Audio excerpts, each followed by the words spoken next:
ક્યારેય વિચાર્યું છે કે ચૂંટણીના પરિણામોની આગાહી આટલી સચોટ કેવી રીતે થાય છે? અથવા મોટી કંપનીઓ માત્ર થોડા ગ્રાહકો સાથે વાત કરીને કેવી રીતે જાણી લે છે કે તેમનું નવું ઉત્પાદન લાખો લોકોને ગમશે કે નહીં? આ બધી જાદુગરી પાછળ છે આંકડાશાસ્ત્રના બે બહુ જ સિમ્પલ પણ પાવરફુલ આઈડિયાઝ, સમષ્ટિ અને નિદર્શ. ચાલો આજે આને જ તોડીને સમજીએ. સાચું કહું તો આ કામ અશક્ય જેવું જ લાગે, નહીં? લાખો વિદ્યાર્થીઓ, દરેકને જઈને કેવી રીતે પૂછવું, એ તો બહુ મોટો પડકાર છે. પણ અહીં જ તો આંકડાશાસ્ત્ર આપણી મદદે આવે છે અને આનો એક સ્માર્ટ રસ્તો બતાવે છે. અને હા, આપણે આ બધું હવામાં વાતો નથી કરી રહ્યા. આજે જે પણ સમજીશું એ બધું આંકડાશાસ્ત્રના સ્થાપિત સિદ્ધાંતો પર આધારિત છે, જે આવા જ શૈક્ષણિક ગ્રંથોમાંથી આવે છે. આનાથી આપણને ડેટાને વધુ સારી રીતે સમજવાની એક સાચી રીત મળે છે અને તેના આધારે યોગ્ય તારણો કાઢી શકાય છે. ઓકે, તો એ મોટા સવાલનો જવાબ શોધવા માટે આપણે બે શબ્દોને બરાબર સમજવા પડશે.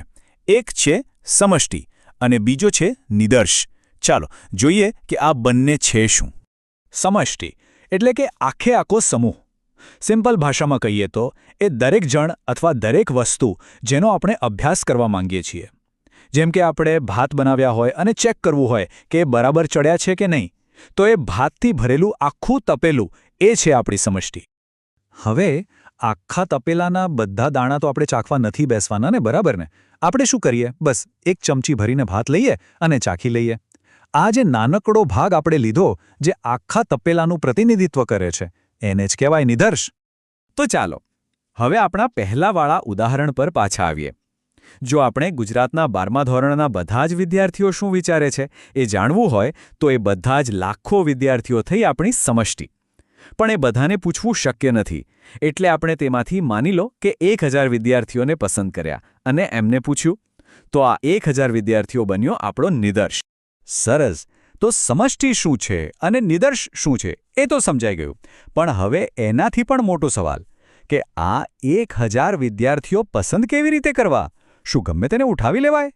ના, આ પસંદગીની રીત બહુ જ અગત્યની છે. અને આ વાત પર જેટલો ભાર દઈએ એટલો ઓછો છે, કારણ કે આપણે નિદર્શ કેવી રીતે પસંદ કરીએ છીએ તેના પર જ આપણા આખા અભ્યાસનું પરિણામ ટકેલું છે. ખોટી રીતે નિદર્શ પસંદ કર્યો તો પરિણામ પણ ખોટું જ આવશે.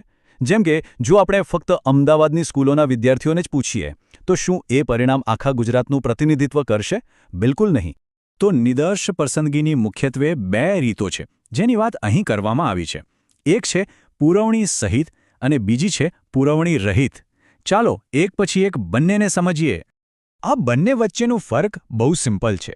સવાલ ખાલી એટલું જ છે કે જે એકમને આપણે એકવાર પસંદ કર્યો, શું એને પાછો ગ્રુપમાં મૂકી દેવાનો? પુરવણી સહિતમાં જવાબ છે હા, એ પાછો જઈ શકે છે. જ્યારે પુરવણી રહિતમાં જવાબ છે ના, એને એકવાર પસંદ કર્યા પછી બાજુ પર મૂકી દેવામાં આવે છે. ચાલો પુરવણી સહિતને સમજીએ. વિચારો કે એક ડબ્બામાં 100 લોકોના નામની ચિઠ્ઠીઓ છે. આપણે એક ચિઠ્ઠી ઉપાડી, નામ વાંચ્યું અને એ ચિઠ્ઠી પાછી ડબ્બામાં નાખી દીધી. આનો મતલબ એ થયો કે બીજી વાર જ્યારે ચિઠ્ઠી ઉપાડીશું ત્યારે એ જ નામ ફરીથી આવી શકે છે. અને હવે પુરવણી રહિત. એ જ ડબ્બામાંથી આપણે એક ચિઠ્ઠી ઉપાડી, નામ વાંચ્યું, પણ આ વખતે એ ચિઠ્ઠી પાછી ડબ્બામાં નથી નાખતા. એને આપણે બહાર જ રાખી દઈએ છીએ. એટલે હવે ડબ્બામાં ફક્ત 99 ચિઠ્ઠીઓ બચી. એનો મતલબ કે જે નામ એકવાર આવી ગયું એ ફરીથી નહીં આવી શકે. અને આ જ સૌથી મહત્વની વાત છે. બીજી પદ્ધતિમાં એટલે કે પુરવણી રહિતમાં જ્યારે આપણે એક ચિઠ્ઠી બહાર કાઢી લઈએ ત્યારે બાકી બચેલી 99 ચિઠ્ઠીઓમાંથી કોઈ એકના પસંદ થવાની શક્યતા વધી જાય છે. પહેલાં 100માંથી એકની શક્યતા હતી, હવે 99માંથી એકની છે. આ નાનકડો ફેરફાર આંકડાકીય ગણતરીઓ પર મોટી અસર કરી શકે છે. ઓકે, આ બધું થોડું ટેકનિકલ લાગે છે નહીં, પણ સવાલ એ છે કે આનાથી શું ફરક પડે? આપણા રોજિંદા જીવનમાં આ પુરવણી સહિત કે રહિતનું શું મહત્વ? ફરક બહુ મોટો પડે છે.